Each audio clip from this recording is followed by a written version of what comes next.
Welcome to Kenton's videos. Enjoy the video. In this video, I will show how to make oven chicken. First, let's get our chicken ready. Whether you're using a whole bird around 3 to 4 pounds or individual pieces, the initial steps are key. Make sure to pat your chicken completely dry with paper towels. This helps achieve that wonderfully crispy skin. Also, if you have a whole chicken, remember to check and remove any giblets from the cavity before you begin seasoning. Now, let's talk about seasoning, which is crucial for a delicious oven chicken.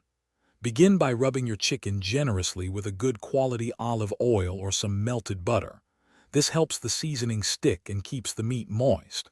For a classic flavor, combine salt, black pepper, paprika, garlic powder, and onion powder. You can also add fresh herbs like rosemary or thyme for an extra aromatic touch that truly elevates the taste. It's time to roast our chicken to perfection.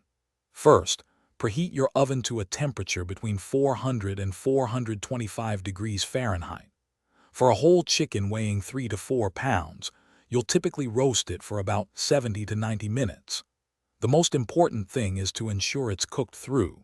Use a meat thermometer to check that the thickest part of the thigh reaches an internal temperature of 165 degrees Fahrenheit. Once your chicken is beautifully roasted, the final step is crucial for maximum juiciness.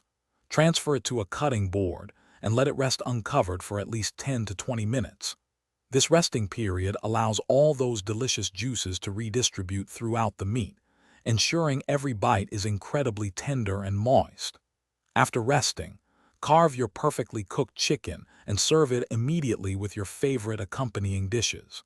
Enjoy your homemade oven chicken. Thanks for watching. Consider subscribing if we helped you.